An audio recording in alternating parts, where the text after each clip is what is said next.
بسم اللہ الرحمن الرحیم۔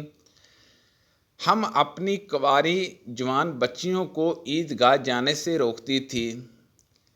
پھر ایک عورت آئی اور بنی خلف کے محل میں اتری اور انہوں نے اپنی بہن ام عطیہ کے حوالے سے بیان کیا، جن کے شوہر نبی صلی اللہ علیہ وسلم کے ساتھ 12 لڑائیوں میں شریک ہوئے اور خود ان کی اپنی بہن اپنے شوہر کے ساتھ 6 جنگوں میں گئی تھی۔ انہوں نے بیان کیا کہ ہم زخموں کی مرہم پٹی کیا کرتی تھی اور مریضوں کی خبر گیری بھی کرتی تھی۔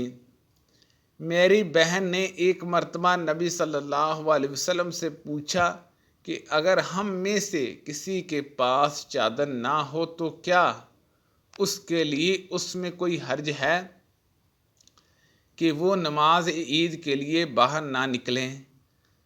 آپ صلی اللہ علیہ وسلم نے فرمایا، اس کی ساتھی عورت کو چاہیے کہ اپنی چادر کا کچھ حصہ اسے بھی اوڑھ دے، پھر وہ خیر کے موقع پر اور مسلمانوں کی دعاؤں میں شریک ہو، یعنی عیدگاہ جائے۔ پھر جب ام عطیہ آئی تو میں نے ان سے بھی یہی سوال کیا۔ انہوں نے فرمایا، میرا باپ آپ پر فدا ہو۔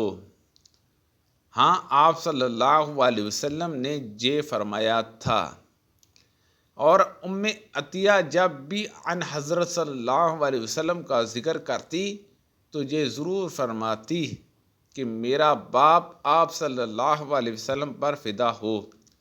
انہوں نے کہا، میں نے آپ کو یہ کہتے ہوئے سنا تھا کہ جوان لڑکیاں، پردے والیاں اور حضا عورتیں بھی باہر نکلیں اور موقع خیر میں اور مسلمانوں کی دعاؤں میں شریک ہوں، اور حضا عورت جائے نماز سے دور رہے۔ حفصہ کہتی ہیں، میں نے پوچھا کیا حضا بھی؟ تو انہوں نے فرمایا کہ وہ عرفات میں اور فلاں فلاں جگہ نہیں جاتی، یعنی جب وہ ان جملہ مقدس مقامات میں جاتی ہیں تو پھر عیدگاہ میں کیوں نہ جائیں؟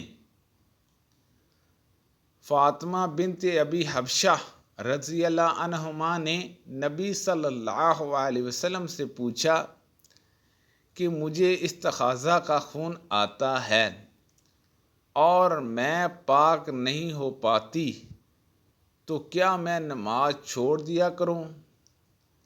آپ صلی اللہ علیہ وسلم نے فرمایا، نہیں، یہ تو ایک رگ کا خون ہے۔ ہاں، اتنے دنوں میں نماز ضرور چھوڑ دیا کر جن میں اس بیماری سے پہلے تمہیں حضا آیا کرتا تھا۔ پھر غسل کر کے نماز پڑھ کر ہم زرد اور مٹھیالے رنگ کو کوئی اہمیت نہیں دیتی تھی، جو ان حضرت صلی اللہ علیہ وسلم کی بیوی ہے کہ ام حبیبہ 7 سال تک مستحاضہ رہیں۔ انہوں نے نبی کریم صلی اللہ علیہ وسلم سے اس کے بارے میں پوچھا تو آپ صلی اللہ علیہ وسلم نے انہیں غسل کرنے کا حکم دیا اور فرمایا کہ یہ رگ کی وجہ سے بیماری ہے۔ پس ام حبیبہ ہر نماز کے لیے غسل کرتی تھی۔ انہوں نے رسول کریم صلی اللہ علیہ وسلم سے کہا کہ حضور، صفیہ بنت حیہ کو حج میں حضا آ گیا۔ رسول اللہ صلی اللہ علیہ وسلم نے فرمایا، شاید کہ وہ ہمیں روکیں گی، کیا انہوں نے تمہارے ساتھ طواف زیارت نہیں کی؟ عورتوں نے جواب دیا کہ کر لیا ہے۔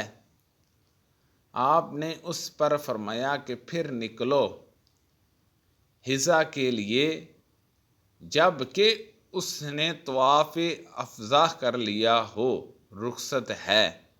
کہ وہ گھر جائے اور طواف وداع کے لیے نہ رکی رہے۔ اسے بغیر طواف وداع کے جانا نہیں چاہیے۔ پھر میں نے انہیں کہتے سنا کہ چلی جائے، کیونکہ رسول اللہ صلی اللہ علیہ وسلم نے ان کو اس کی رخصت دی ہے۔ نبی کریم صلی اللہ علیہ وسلم نے فرمایا کہ جب حضا کا زمانہ آئے تو نماز چھوڑ دے، اور جب یہ زمانہ گزر جائے تو خون کو دھو اور نماز پڑھ۔ ایک عورت ام قبہ زچگی میں مر گئی تو حضور صلی اللہ علیہ وسلم نے ان کی نماز جنازہ پڑھی۔ اس وقت آپ صلی اللہ علیہ وسلم ان کے جسم کے وسط میں کھڑے ہوئے۔ میں نے اپنی خالہ مومنہ رضی اللہ عنہما سے، جو نبی کریم صلی اللہ علیہ وسلم کی زوجہ محترمہ تھی، سنا کہ میں حضا ہوتی تو نماز نہیں پڑھتی تھی، اور یہ کہ آپ رسول اللہ صلی اللہ علیہ وسلم کے گھر میں نماز پڑھنے کی جگہ کے قریب لیٹی ہوئی تھی۔